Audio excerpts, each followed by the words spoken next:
Joe Biden has always been a puppet of the gun grabbers and a schemer for the UN Small Arms Treaty during his time as vice president. And now that he's taken the Oval Office, all it takes is one stroke of his pen to add the U.S. back on to this international gun grab. Hello, this is Dudley Brown, President of the National Association for Gun Rights. Thank you so much for listening to this brief message. With time so short, I'm going to get straight to the point. I'm counting on you to sign and return your petition telling your U.S. senators to stop the UN Small Arms Treaty at once. I hope you'll act now because the latest developments with the United Nations Small Arms Treaty could result in your Second Amendment rights being sold out to the Communist Chinese. Now let me explain. The Communist Chinese know good and well there's one sure way to get their pal, President Joe Biden's attention. Cold, hard cash. So to help goad President Biden into signing the United States back into the UN Small Arms Treaty, Beijing is putting together a little deal. They're funding this global gun grab scheme while trying to rope in the United States government.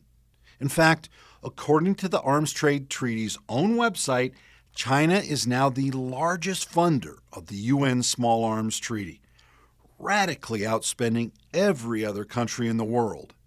This treaty would effectively allow foreign bureaucrats to destroy your Second Amendment freedoms, something America's enemies have been trying to do for generations. Perhaps the worst of the treaty's provisions can be found in Article 5, which mandates countries establish a national control list, a record-keeping system to track end users of small and light weapons for a minimum of 10 years.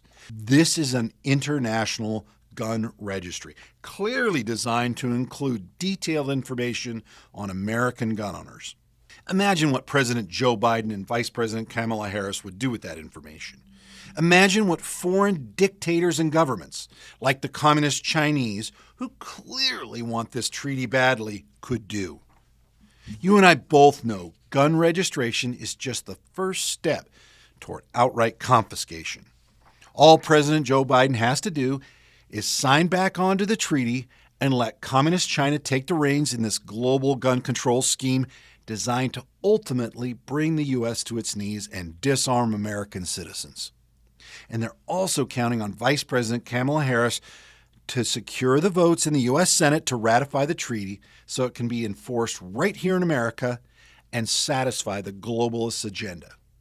In fact, in Europe, where the treaty is already in force, the UN is rolling out new international small arms control standards, which include mandated screening for gun owners, restrictive gun and ammo licensing, restrictions on amounts of guns and ammo, bans on magazines that hold more than a handful of rounds, and shockingly, bans on owning a firearm for self-defense.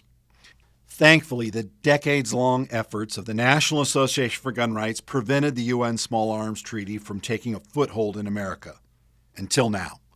But to the globalists who think government holds all the answers, your Second Amendment freedoms here in America are a threat to their worldwide utopian designs. This explains why they're so hell-bent on forcing the U.S. to submit to the UN Small Arms Treaty, and why Joe Biden has brought back this global gun control scam with a vengeance. In order to beat it again, you and I will have to mount a massive campaign targeting the U.S. Senate before it's too late. National Association for Gun Rights members and supporters like you are the only reason we blocked this treaty when President Obama pushed it. That's why my staff has created a petition to let your senators know where you stand on this international gun grab. Please agree to sign your petitions immediately. A link to your petition accompanies this video. Click it and sign right away. With time so short and the stakes so high, I hope you'll sign, and I hope you'll also agree to a generous contribution as well.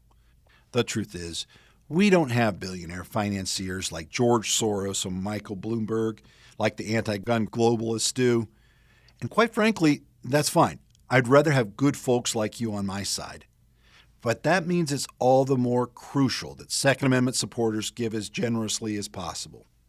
In the past, some have been blessed to contribute $500 or more to this fight. And I know that's not possible for everyone, but for most, even $50 or $25 is a sacrifice. But I hope after listening to this, you'll agree that stopping the UN Small Arms Treaty is absolutely essential in preserving America's Second Amendment freedoms for generations to come. So no matter what you can afford, I hope you will give as generously as you can today. Either we get the votes we need to defeat this treaty once and for all, or anti-gun U.S. senators will go on record in support of the worst anti-gun initiative to come before either house of Congress in decades. Now, U.S. senators who vote to allow Chinese communists, European socialists, and third world dictators to trample on our gun rights will pay the ultimate price at the ballot box. But if we don't fight, it will be our anti-gun enemies, foreign and domestic, who get the last laugh. They're clearly in this for the long haul. Are you?